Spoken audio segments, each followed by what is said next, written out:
Student, आज की video lecture में सॉलिड स्टेट चैप्टर के most important MCQ question discuss करेंगे। क्वेश्चन फर्स्ट देखते हैं। फर्स्ट बोल रहा है which of the following is not a characteristic of a crystalline solid. तो ऑप्शन फर्स्ट है यहाँ पे student definite and characteristic heat of the fusion. Second option है आइसोट्रोपिक नेचर। थर्ड ऑप्शन है are regular periodically repeated pattern of the arrangement of the constituent particle in entire crystal. And fourth option है true solid. तो student crystalline solid में क्या होता है, isotropic nature होती है। इस बात को आपको ध्यान रखना है। क्या होती है? आइसोट्रोपिक नेचर होती है। यहाँ पे आइसोट्रोपिक का मीनिंग स्टूडेंट होता है जो फिजिकल और केमिकल प्रॉपर्टी होती हैं, फिजिकल प्रॉपर्टी और क्या केमिकल प्रॉपर्टी जो होती हैं वो क्या होती हैं, डिफ़र होती हैं। फिजिकल और chemical property differ in the different direction. ठीक है, तो यहाँ पे हमारा जो ऑप्शन सही होगा वो कौन सा ऑप्शन सही है, हम सही करेंगे ऑप्शन नंबर 2। ठीक है, अब हम मूव करते हैं नेक्स्ट क्वेश्चन की तरफ। नेक्स्ट क्वेश्चन है हमारा which of the following is an amorphous solid, है ना। इसमें से कौन सा एमोर्फस सॉलिड है?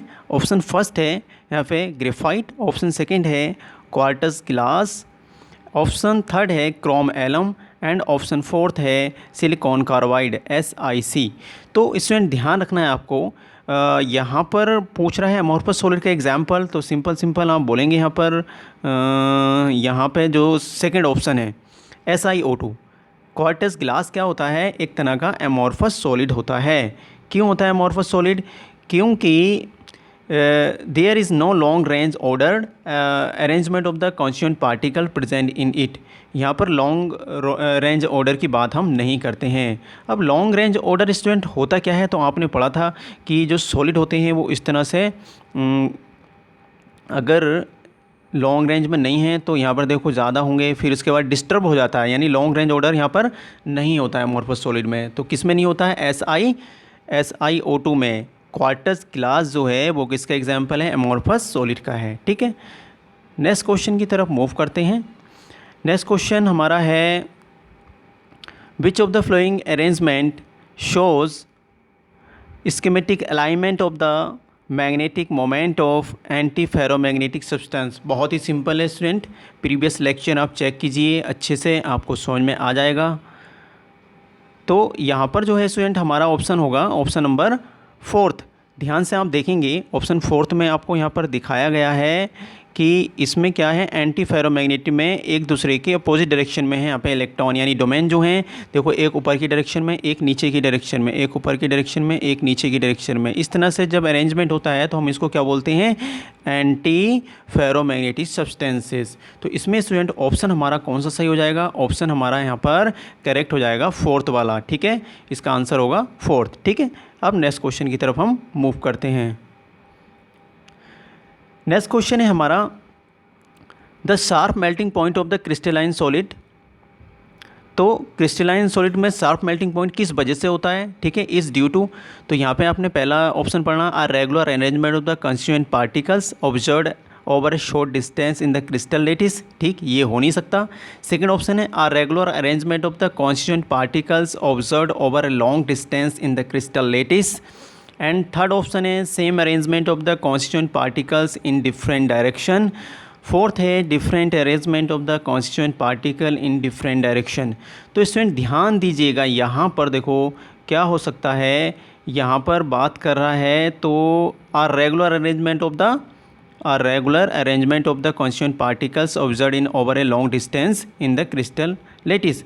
ठीक है, यानी अगर शार्प मेल्टिंग पॉइंट की हम क्रिस्टलाइन सॉलिड में बात करते हैं तो वहाँ पर रेगुलर अरेंजमेंट होता है एटम मॉलिक्यूल्स और आयंस का, और उसको लॉन्ग डिस्टेंस कहते हैं। यानी आप बात करेंगे तो वो इस तरह से होता है कुछ स्टूडेंट, यहाँ पर जो एटम्स मॉलिक्यूल्स और आयन होते हैं वो लॉन्ग डिस्टेंस वाले होते हैं, बीच में यहाँ पे ऐसे डिसऑर्डरनेस नहीं होती है, तो हम इसको बोलते हैं क्रिस्टलाइन सॉलिड। ठीक है, एक बात और समझ लीजिए, यहाँ पर इनका शार्प मेल्टिंग पॉइंट होता है। यहाँ पे जो अगर हम मेल्टिंग टेम्परेचर जब देंगे हम इनको स्टूडेंट, तो क्या होगा, ये एक ही टेम्परेचर, मान लो ये 95 डिग्री सेल्सियस पर अगर मेल्ट कर रहा है तो 95 डिग्री सेल्सियस पर ही मेल्ट करेगा।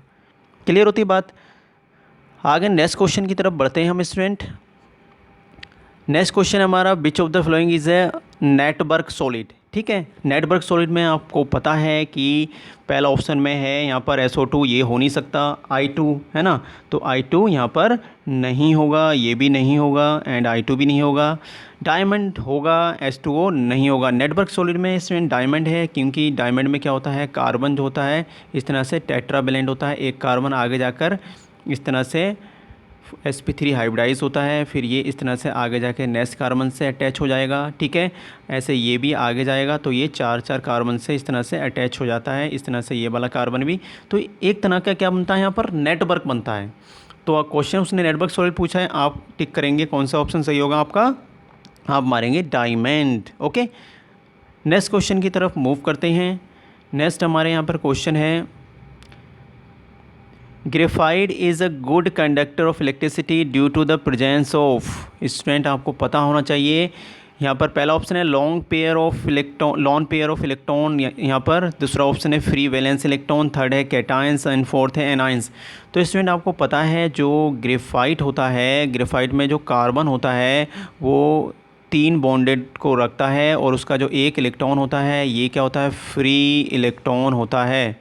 ठीक है, यहाँ पर जो एक इलेक्ट्रॉन होता है ये क्या, फ्री इलेक्ट्रॉन की वजह से इलेक्ट्रिसिटी कंडक्ट होती है, यानी ये नॉन मेटल है फिर भी इलेक्ट्रिसिटी को कंडक्ट करता है, तो यहाँ पर फ्री वैलेंस इलेक्ट्रॉन।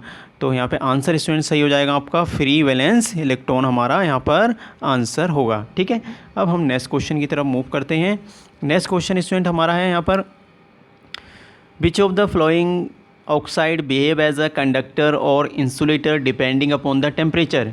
यानी टेम्परेचर अगर आप बढ़ा देंगे या कम कर देंगे तो वो एक ऐसा कंपाउंड, ऐसा मॉलिक्यूल है जो कैसे बिहेव करता है, इंसुलेटर का भी बिहेव जैसे भी बन सकता है और वो कंडक्टर के जैसे। तो यहाँ पे स्टूडेंट आपको ध्यान रखना है, TiO यहाँ पर नहीं हो सकता है, पहला ऑप्शन यानी रॉन्ग है। ठीक है, सेकेंड ऑप्शन में SiO2 भी नहीं होगा, थर्ड ऑप्शन में ये वाला TiO3 जो है एक ऐसा मॉलिक्यूल है वो बिहेव करता है, और यहाँ पर ये नहीं। तो हमारा ऑप्शन सही होगा, ऑप्शन थर्ड हमारा करेक्ट है। इसका थोड़ा सा आप एक्सप्लेनेशन समझ लीजिए स्टूडेंट। यहाँ पे हम बात करते हैं certain metal oxide BO2 BO3 TiO3 show इधर मेटालिक और insulating property depending upon the temperature. तो स्टूडेंट आपको ध्यान रखना है, अगर आपके क्वेश्चन में इसके TiO3 के अलावा यहाँ पर BO3 आ जाएगा तो ये भी दोनों जैसे बिहेव कर सकता है, एंड इसके अलावा BO आ जाएगा तो ये भी बिहेव करता है, एंड यहाँ पर BO2 आएगा तो ये भी इंसुलेटर और कंडक्टर दोनों के जैसे बिहेव करते हैं, लेकिन ये टेम्परेचर चेंज करने पर ऐसा बिहेव करते हैं। ठीक है, अब हम नेक्स्ट क्वेश्चन की तरफ मूव करते हैं। नेक्स्ट क्वेश्चन हमारा है, graphite can not be classified as, graphite can not be classified as. तो पहला ऑप्शन है यहाँ पे कंडक्टिंग सॉलिड। ठीक है, दूसरा ऑप्शन है हम कंडक्टिंग सॉलिड होता है, आपको पता है। सेकेंड ऑप्शन हमारा नेटवर्क सॉलिड, और थर्ड ऑप्शन है हमारा कोवलेंट सॉलिड, और फोर्थ है आयनिक। तो स्टूडेंट ध्यान रखना, जो ग्रेफाइट होता है, ग्रेफाइट में आपको पता है कि कोवलेंट बॉन्ड होते हैं, जो कार्बन होता है इस तरह से कोवलेंट बॉन्डेड होता है, 3 कोवलेंट बॉन्डेड। तो कोवलेंट बॉन्ड तो हमारा हो गई होगा, ये भी सही हो गया हमारा, है ना, कोवलेंट बॉन्ड है। नेटवर्क बनाता है इस तरह से जुड़कर। कंडक्टिंग सॉलिड है, कंडक्ट करता है इलेक्ट्रिसिटी को, क्योंकि इसके पास क्या होता है, एक फ्री इलेक्ट्रॉन होता है। यहाँ पर हमारा आंसर जो है वो होना चाहिए आयनिक सॉलिड। ठीक है, तो आयनिक सॉलिड क्या होगा, हमारा सही ऑप्शन होगा। तो यहाँ पे जो हमारा ऑप्शन होगा वो होगा आयनिक सॉलिड। ठीक है, नेक्स्ट क्वेश्चन की तरफ मूव करते हैं। नेक्स्ट क्वेश्चन स्टूडेंट है, cations are present in the interstitial site. Cation कहाँ चले जाते हैं, इंटरस्टिशियस साइड में चले जाते हैं। तो पहला ऑप्शन है यहाँ पे फ्रेंकल डिफेक्ट, सेकंड ऑप्शन है शॉर्टकी डिफेक्ट, थर्ड ऑप्शन है वैकेंसी डिफेक्ट, और फोर्थ ऑप्शन है मेटल डेफिशिएंसी डिफेक्ट। तो यहाँ पे स्टूडेंट आप बात करने वाले हैं फ्रेंकल डिफेक्ट की। तो फ्रेंकल डिफेक्ट जो होता है, फ्रेंकल डिफेक्ट में क्या होता है स्टूडेंट, यहाँ पर कैटायन कहाँ चले जाते हैं, छोटे साइज़ को रखते हैं, और फ्रेंकल डिफेक्ट में इंटरस्टिशियल साइड में चले जाते हैं। इसको इंटरस्टिशियल डिफेक्ट भी हम बोलते हैं। क्लियर होती है बात। तो इसका आंसर जो है वो क्या है, फ्रेंकल डिफेक्ट हो जाएगा। Clear. Now the next question की तरफ मूव करेंगे हम। नेक्स्ट क्वेश्चन हमारा है, शॉर्ट की defect is observed in the crystal when. Short की डिफेक्ट कब शो होता है, पहला ऑप्शन यहाँ पे स्टूडेंट दे रखा है some cations move from their lattice site, तो ये यहाँ पर इंटरस्टियर साइड हो नहीं सकता, ये फ्रैंकल डिफेक्ट में होता है। सेकंड ऑप्शन है equal number of cation and anions are missing from the lattice, ठीक है, वहाँ पे इक्वल नंबर, तो यार हमारा सेकंड ऑप्शन सही होगा। थर्ड है some lattice site are occupied by electrons, ये भी रॉन्ग होगा। एंड फोर्थ है some impurity is present in the lattice, तो ये इम्प्योरिटी डिफेक्ट की बात करते हैं हम यहाँ पर। लेकिन यहाँ पे अगर बात करेंगे तो हम सेकंड ऑप्शन क्या होगा हमारा सही होगा, वहाँ पे इक्वल नंबर के कैटायन और इक्वल नंबर के एनायन क्या होते हैं वो मिसिंग हो जाते हैं, ठीक, तो हमारा सेकंड ऑप्शन यहाँ पर सही होगा, ठीक। नेक्स्ट क्वेश्चन की तरफ मूव करते हैं। नेक्स्ट क्वेश्चन हमारा काफ़ी इंपॉर्टेंट क्वेश्चन है, in which pair most efficient packing is present. Most efficient packing की आप बात करते हैं तो यहाँ पर आप सीधे सीधे बोलेंगे कि पहला ऑप्शन में SCP और BCC, ये तो हो नहीं सकता है स्टूडेंट, है ना, तो यहाँ पे ये रॉन्ग हो गया first option. Second option SCP and CCP, ये वाला सही होगा। SCP और CCP में 74% यानी मैक्सिमम होती है, इसमें हम बात करेंगे तो ये मैक्सिमम रखता है, आपने प्रीवियस लेक्चर चेक कीजिए, पढ़ाया था हमने। थर्ड ऑप्शन नहीं हो सकता BCC and CCP, fourth option भी नहीं होगा, ठीक है, तो हमारा जो ऑप्शन है वो क्या है, सेकंड ऑप्शन इज़ करेक्ट, यानी सेकंड ऑप्शन क्या होगा हमारा करेक्ट होगा। SCP और CCP में जो होती है मोस्ट एफिशिएंट पैकिंग प्रेजेंट होती है, ठीक है, यहाँ पर कितनी होती है तो आप ध्यान रखना मैक्सिमम 74% होती है, ठीक। नेक्स्ट क्वेश्चन की बात करते हैं, इसमें बोल रहा है student percentage of empty space in a body centred cubic arrangement is, ठीक है, तो बॉडी सेंटर्ड में आप बात कर रहे हैं, बॉडी सेंटर्ड में कितना होता है आपको याद रखना है 68%, ठीक है। तो अब उसने पूछा क्या है, उसने पूछा है कि एम्प्टी स्पेस कितना होगा, है ना, उसने पूछा क्या है आपसे, उसने पूछा है एम्प्टी स्पेस कितना होगा, एम्प्टी स्पेस पूछ रखा है।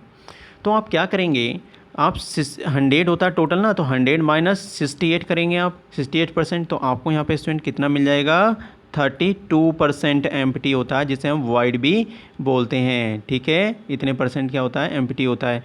तो हमारा आंसर यहाँ पे स्टूडेंट क्या होगा, आंसर इज़ थर्ड, थर्ड हमारा क्या है करेक्ट आंसर हो जाएगा, ठीक है। आगे मूव करते हैं। Silicon doped with the electron rich impurity form, तो आपको पता है स्टूडेंट सिलिकॉन में आपने सिलिकॉन का जो एक सेमीकंडक्टर है उसमें इलेक्ट्रॉन रिच जो होती है आपने कौन सी मिक्स करनी है, मान लो मैंने आर्सेनिक ले ली, तो देखो ये टेट्रावैलेंट होता है, अगर आप आर्सेनिक इसमें मिक्स कर रहे हैं तो आर्सेनिक क्या होगा 1 2 3 4 5 पेंटावैलेंट होता है ना, इलेक्ट्रॉन रिच है। तो यहाँ से ये आगे जाकर सिलिकॉन से सेमीकंडक्टर बनाएगा इस तरह से, ये आगे जाकर सिलिकॉन से, और ये वाला भी आ गए, लेकिन ये वाला इलेक्ट्रॉन क्या है फ्री इलेक्ट्रॉन है और ये नेगेटिव है ना, नेगेटिव होते हैं इलेक्ट्रॉन, तो एन टाइप का सेमीकंडक्टर बनेगा, नेगेटिव बोलते हैं ना, तो यहाँ पे कौन सा बनेगा एन टाइप का सेमीकंडक्टर। तो हमारा आंसर कौन सा हो जाएगा स्टूडेंट, ये वाला सेकंड ऑप्शन हमारा करेक्ट हो जाएगा, ठीक है। तो ये हमने कुछ मोस्ट इंपॉर्टेंट क्वेश्चन कंप्लीट किए, ठीक है, आप प्रैक्टिस करिए, NCERT से रिलेटिव थे सारे के सारे क्वेश्चंस आपको एग्ज़ाम में मिलेंगे, ठीक है। Thank you for watching.